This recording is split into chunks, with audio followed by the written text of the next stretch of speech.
I can still pinpoint the exact second my world split right down the middle. It wasn't the day I caught a whiff of strange cologne clinging to her blouse. It wasn't when she started leaving her wedding ring on the counter before heading to her study groups. It wasn't even when I noticed she'd locked me out of all her accounts with new passwords. No, it hit me at her MBA graduation party, standing by the snack table, clutching a flimsy plastic cup of cheap bubbly, when her words drifted over to me. "Man, James is just so small-time," Amanda chuckled, her voice loud enough for anyone nearby to hear. "You should see him strutting around, so proud, like a dog that doesn't know it's headed for the pound."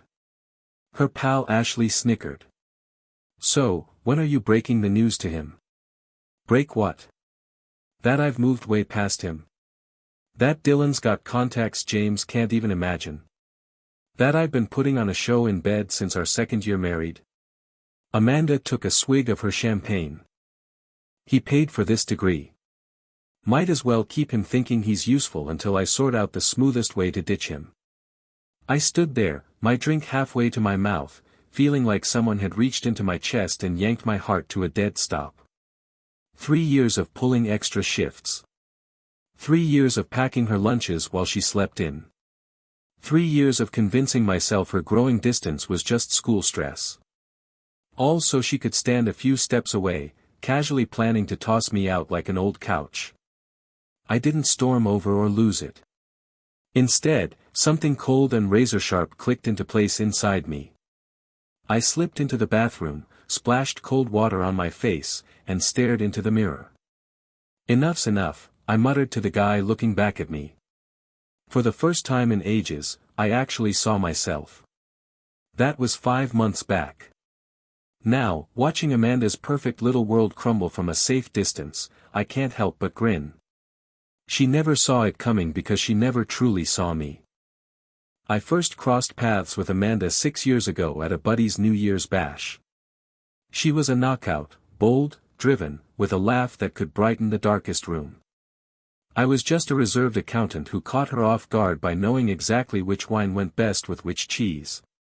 We talked until the sun came up, and by Valentine's Day, we were glued at the hip.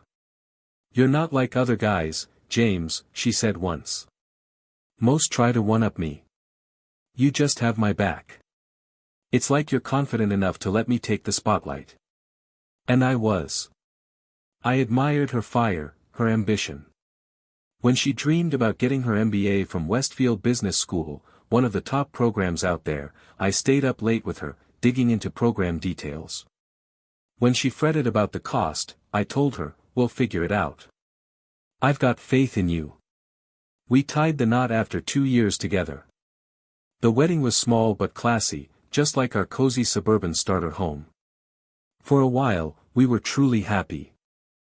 I took care of our budget and most of the chores, while Amanda poured her energy into her high-flying marketing job. It worked for us. Her career had big potential, and I was fine with my steady gig at a mid-level accounting firm.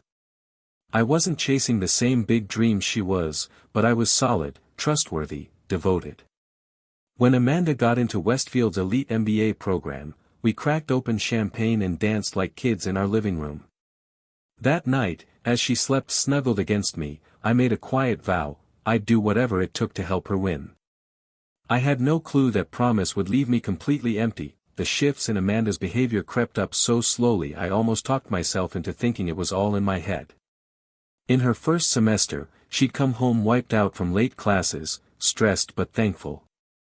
I'd have a hot meal ready, and she'd flash a tired smile. "You're my hero, James," she'd say, pecking my cheek before digging into the dinner I'd whipped up. But by the second semester, those little kisses vanished. The thank yous started drying up too.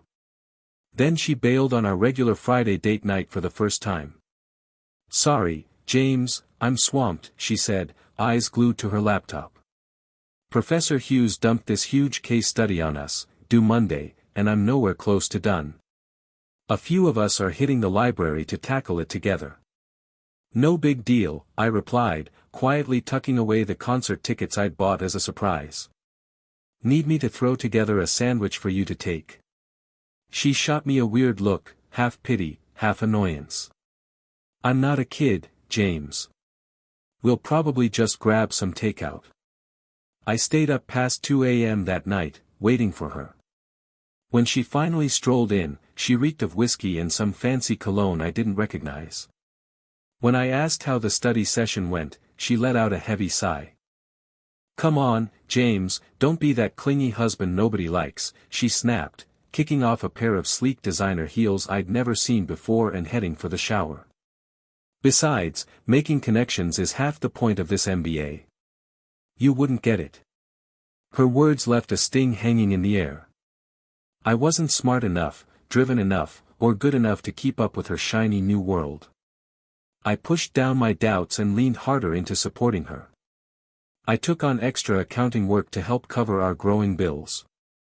I started ironing her blouses just the way she liked, crisp collars, a touch of starch. I kept the fridge stocked with her go-to protein shakes, always ready to grab. But Amanda got more and more dismissive. She started calling me her house husband when she talked to her new business school buddies. My job, which she used to respect, turned into something cute or charming in her eyes. When I brought up a possible promotion at work, she barely glanced up from her phone. "That's great, honey," she mumbled, distracted. "Oh, hey, can you check my corporate ethics paper? Professor Hughes is super picky about formatting." Professor Hughes. His name started popping up all the time. Brilliant Professor Hughes. Well-connected Professor Hughes. The guy who'd worked at 3 Fortune 500 companies and practically invented business negotiations, according to her. "You should see him own a room, James," she'd rave. "He doesn't even need to raise his voice, everyone just stops and pays attention." Meanwhile, she barely listened to a word I said anymore. I first noticed her wedding ring was gone about 6 months into her program. "It's annoying when I'm typing," she brushed it off. "Plus, half the women in my classes are divorced or separated. Wearing a ring doesn't exactly scream open for business connections." "For business?" I asked, treading carefully. She rolled her eyes. "Don't be so old-fashioned. This is how the world works now." The late nights started piling up. Her excuses got weaker. I'd get texts at midnight, stuck on a group project, staying at Ashley's. But one night, Ashley called our landline at 11 p.m., confused, asking for Amanda when I said they were supposedly together. Other things started catching my eye too: credit card charges for downtown hotels near the university, receipts for dinners for 2 at fancy spots I could never afford, a new set of black lace lingerie tucked away in her drawer, stuff she'd never worn for me. One day, while I was sorting laundry, I found a scribbled note tucked in the pocket of her blazer: "Same time next week, room 412. Keep it simple, no tricky outfits. L." I stood there, clutching that tiny slip of paper, feeling like I was gripping a live bomb. I could have stormed in and confronted her right then. I could have demanded answers, blown our crumbling marriage to bits with one question. But instead, I carefully slipped the note back where it was and kept folding her clothes, because something inside me had shifted. The ache still gnawed under my ribs, but now it was joined by something icy, something sharp and calculating. If Amanda saw me as just a stepping stone, a wallet to fund her big dreams, then it was time to show her exactly who she'd been overlooking all this time. The breaking point hit the night of her graduation. After the ceremony, we skipped the party with her classmates. She claimed she was exhausted, but her phone was buzzing non-stop on the drive home. We sat at our kitchen table, the same one where we used to dream up our future together. I'd cooked her favorite, seared scallops with creamy risotto, and popped open a bottle of champagne I'd saved for this big moment. "I'm really proud of you," I said, lifting my glass. "You worked hard, and it's paid off." Amanda barely poked at her food, her eyes glued to her phone. When she finally looked at me, there was a cold, unfamiliar edge in her gaze, something I'd never seen before. "James," she said, setting her phone down slow and deliberate, "we gotta talk about what's next." "Our future?" I asked, though I already knew where this was going. She let out a sharp, bitter laugh. Let's be honest. You tinkering with printers and crunching numbers is sweet, but I'm stepping into boardrooms now. You're holding me back. I sat there, my champagne glass frozen halfway to my mouth. She wasn't even pretending to soften the blow. I've got opportunities now, she pressed on, her voice picking up steam, connections, big prospects. I can't be tied to a husband who'll make me look bad at corporate events because he doesn't know venture capital from private equity. She took a long gulp of champagne, then added with a cruel shrug, honestly, I faked it in bed more than I faked my grades. I deserve a guy who sparks something more than pity. Right then, something inside me that had been bending for years finally broke in half, not with rage or hurt, but with a strange, focused clarity. I looked at her and smiled. Actually smiled. What's so funny, she snapped, clearly rattled by my calm. Nothing, I said softly. I'm just seeing things for what they are now. She looked almost annoyed that I didn't break down. Was she hoping for tears? A big, messy fight she could later spin to her lover as the moment she broke free from her sorry excuse of a husband? Instead, I got up, grabbed her untouched plate, and said, I'm gonna crash in the guest room tonight. The confusion on her face was the first real emotion I'd seen from her in ages. That night, lying in the spare bedroom, hearing her hushed phone calls down the hall, I started plotting, not with the frantic anger of a guy who'd been betrayed, but with the careful precision of an accountant who'd spent years noticing details others missed. Amanda had misjudged me big time. She thought she was walking away from a broken man.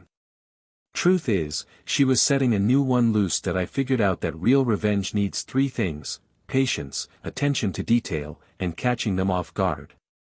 Amanda handed me a golden opportunity by thinking I was too insignificant to notice her sloppiness. I started with her laptop. Back when we were setting up our devices, I'd configured her MacBook and added an admin account with backdoor access, just in case she ever got locked out. She'd changed her main password, but she had no clue about my workaround, and now it was about to come in handy for a whole different reason. One night, while she was out, networking, her fancy term for sneaking off with Hughes, I got into her email. What I found was worse than I'd imagined.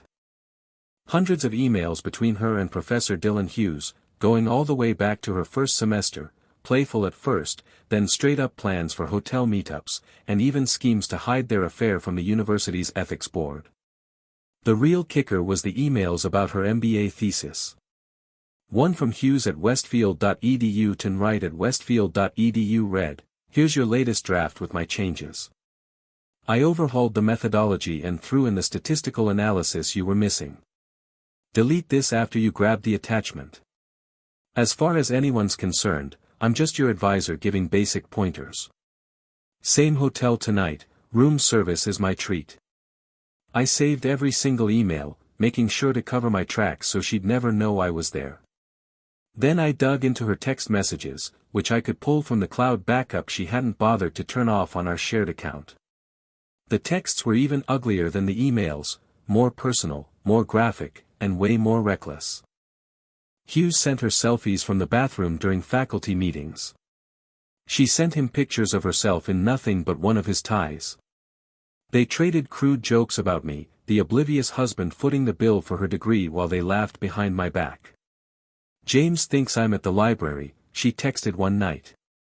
Hughes shot back, "Meanwhile, I'm teaching you things he couldn't afford. Some lessons need a hands-on approach." Reading it all, I felt weirdly numb, like I was building a case for someone else, not picking apart my own marriage. Next, I hired a private investigator, not to confirm what I already knew, but to get rock-solid proof that would hold up in court. I needed dates, places, and photos that couldn't be argued away. The PI was professional and thorough, delivering a thick file in just 2 weeks, videos of them slipping in and out of hotels, audio of them chatting about their relationship in public spots, even footage of them making out in Hughes's car in the university parking lot, breaking every rule in the school's faculty-student ethics code. Meanwhile, Amanda was on top of the world. She'd landed a job offer from Meridian Consulting, a big-name firm with starting salaries that could make your head spin. She'd spruced up her LinkedIn, flaunting her MBA and giving a shout-out to Hughes for his mentorship and guidance. The irony was so thick it almost hurt. She was so busy chasing the next rung on the ladder that she didn't notice the ground giving way beneath her. Then, out of nowhere, came the final piece. One evening, I bumped into Ashley, Amanda's classmate, at a coffee shop. Unlike what Amanda thought, Ashley actually liked me. "How you doing, James?" she asked, her voice cautious, like she was stepping around something fragile. "What do you mean?" I asked, playing dumb. She gave me a sympathetic look. "You know, with Amanda and Hughes and all." I acted clueless, and her eyes went wide. "Oh no, you don't know." I thought. "I mean, I figured you'd," she trailed off, clearly uneasy. "Ashley," I said, keeping my voice low and steady, "I think it's time someone leveled with me." Over the next hour at that coffee shop, Ashley spilled what the whole MBA program seemed to know. Professor Hughes had a reputation for chasing female students, especially the married ones. He'd trade help with their schoolwork for secret affairs, boosting their grades while feeding his own ego. Amanda wasn't his first fling, but he'd been sloppier with her than the others. "I tried to tell her it wouldn't end well," Ashley said, shaking her head. "Hughes dumps them after they graduate. He's done it to at least 3 other women I know about. But Amanda's convinced she's special. Why come clean to me now?" I asked, leaning forward. Ashley locked eyes with me, her expression steady. "Because you're a decent guy, James. You didn't deserve the way she played you." Before she left, Ashley dropped one more bombshell: Hughes had practically written Amanda's thesis for her. It wasn't just editing or pointers, he'd handed her his own unpublished research, letting her pass it off as her own to graduate with top honors. "He gave her access to stuff that hasn't even hit journals yet," Ashley said. "It makes her look brilliant, but it's all his work." That last piece locked my plan into place. Over the next week, I put together airtight dossiers, one for Westfield University's Academic Integrity Board, one for their Ethics Committee, one for Meridian Consulting's HR team, and one for my divorce lawyer. Then I bided my time, waiting for the right moment to make my move. It came quicker than I thought. 3 weeks after her graduation, Amanda told me she was heading on a girls' trip to Cabo San Lucas, an obvious lie, since my stack of evidence included a hotel receipt proving it was a getaway with Hughes. The second her plane took off, I set everything in motion. While Amanda was flying over the Pacific, I sent anonymous complaints to Westfield University, packed with proof of Hughes's inappropriate relationship with a student and his role in writing her thesis. I included exact dates, locations, and snippets from their emails and texts that left no room for doubt about the affair or the academic fraud. I also threw in details about Hughes's pattern with other students, thanks to Ashley's tip. At the same time, I sent a similar package to Meridian Consulting's HR and ethics teams. The cover letter was short and sharp: "Before hiring Amanda Wright, you should know her MBA is under review for serious ethical breaches, including plagiarism and an improper relationship with her thesis advisor. Attached evidence suggests her degree could be revoked. As a company that values integrity, you may want to reconsider this hire." I included just enough proof to make it undeniable without drowning them in the messy details. By the time Amanda's plane touched down in Mexico, the university had already flagged her degree for review and put Hughes on suspension pending an investigation. Her shiny new job at Meridian Consulting was on ice as their legal team scrambled to assess the fallout. But I wasn't done yet. While she was off on her romantic escape, completely clueless about the chaos brewing, I handled the personal side of things. I pulled my share of our joint savings, cash I'd earned through all those extra shifts, and moved it to a new account. I changed the locks on our house, which was in my name since I'd covered the down payment before we got married. I filed for divorce, citing adultery with evidence so solid she'd have no shot at alimony under our state's laws. And I canceled our shared credit cards, cutting her off from my dime that I even reached out to Amanda's parents, who'd always treated me like one of their own, and calmly laid out the situation, sharing just enough proof to make it clear this wasn't a mix-up. Her dad's voice broke as he said, "We thought we taught her to be better than this." For days into her so-called vacation, Amanda must have finally checked her email.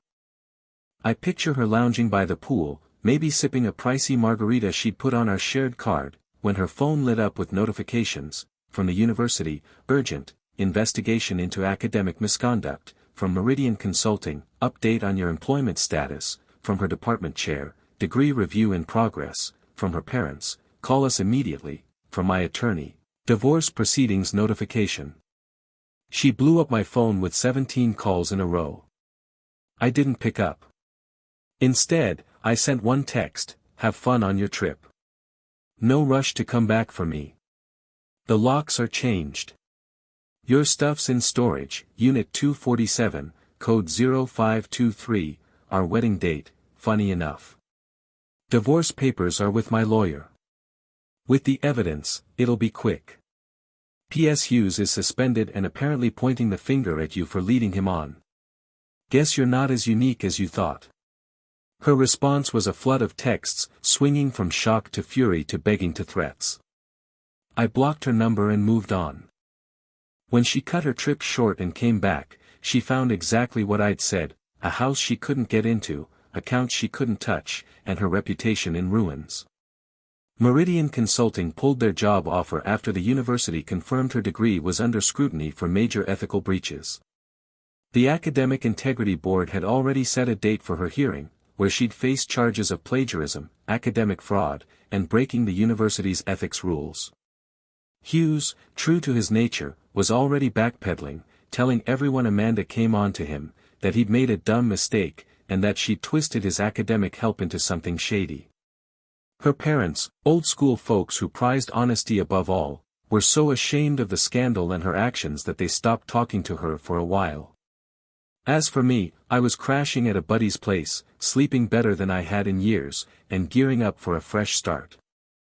2 months after I pulled the trigger on my plan, I was sitting in a little downtown cafe, savoring something I hadn't felt in forever, calm. The university wrapped up its investigation fast and didn't hold back. Amanda's MBA was officially stripped away, with a letter citing clear evidence of academic dishonesty, plagiarism, and ethics violations. Hughes got the boot after the investigation exposed his pattern of preying on multiple students. Our divorce went through quicker than I expected, thanks to the mountain of proof I'd handed over. The judge didn't buy Amanda's sob story about financial struggles, especially after seeing the hotel receipts and her texts mocking my role in funding her education. I kept the house, my retirement savings, and walked away without owing her a dime in alimony. She got only what she brought into the marriage, mostly designer clothes and big dreams that didn't pan out. Amanda's career was toast. Word of her ethical screw-up spread like wildfire through the business world. No respectable company would go near her. Last I heard, she'd moved back to her hometown, working as an assistant manager at some retail store, the kind of job she used to laugh at me for thinking was decent. Hughes didn't come out of this looking any better. After he got fired, 3 other former students stepped forward with stories that echoed Amanda's. His reputation in academia was shot. Word is, he's now trying to sell his house to pay for legal fees from a string of misconduct lawsuits piling up against him. This whole ordeal changed me in ways I didn't see coming. The quiet accountant who put up with betrayal and disrespect. He's gone. In his place is a guy who knows his own value and won't let anyone walk over him again. I took a new job at a smaller, high-end accounting firm specializing in forensic accounting and fraud investigation. The irony's not lost on me, turns out, I'm pretty good at sniffing out deceit. My starting salary? Higher than what Amanda would have pulled at Meridian. My phone pinged with a text from an unfamiliar number, but I knew it was her. Amanda had a knack for borrowing phones when she got blocked. You've destroyed my life, James. Happy now? I'm crashing in my cousin's spare room, working retail. Everything I worked for is gone. Was your revenge worth it? I screwed up, okay. People mess up. I thought about ignoring it, like I'd done with her other messages. But something pushed me to reply one last time. This wasn't about revenge, Amanda. It was about consequences. You didn't just mess up. You made deliberate choices every day for over a year. You chose to cheat. You chose to plagiarize. You chose to laugh at the guy who had your back. When you were about to cash in on those choices, I just told the truth. That's the difference between us. I didn't need to lie, cheat, or play games to come out on top. I just showed the world who you really are. I added one last jab. You said I wasn't on your level. You were right, I was always way above it. Then I blocked the number, paid my coffee tab, and stepped outside into the sunshine. For the first time in years, I felt light, no betrayal to brush off, no lies to pretend I didn't see, no one to carry at the cost of my own happiness. Just clear skies and the rest of my life stretching out ahead. Folks sometimes ask if I regret tearing Amanda's world apart so thoroughly. They wonder if I could have just walked away after the divorce and let it go. Maybe that would have been the bigger move. But they don't get it. This wasn't about punishing her. It was about justice, for all the years I doubted myself, for the late nights I worked to fund the degree she used to stab me in the back, for every time she made me feel like I was nothing without her. Some debts need to be settled in full. Amanda used to preach that business was all about leverage. She didn't realize I was listening. These days, I'm seeing someone new, a children's book illustrator who values honesty and kindness over status or big dreams. We're taking it slow, and I'm learning to trust again, to believe that not everyone sees loyalty as a flaw. According to mutual friends, Amanda's still telling anyone who'll listen that I overreacted to her one little mistake. She doesn't get that the affair wasn't what ruined her. It was her arrogance, thinking she'd never face the music. It was her mistake in underestimating the quiet guy who kept every receipt. And that's the end of my story. Looking back, it's not just about what happened, it's about who I became because of it. I'm not the guy who lets life happen to him anymore. I'm the guy who takes control, who sees the truth, and who builds something better from the ashes.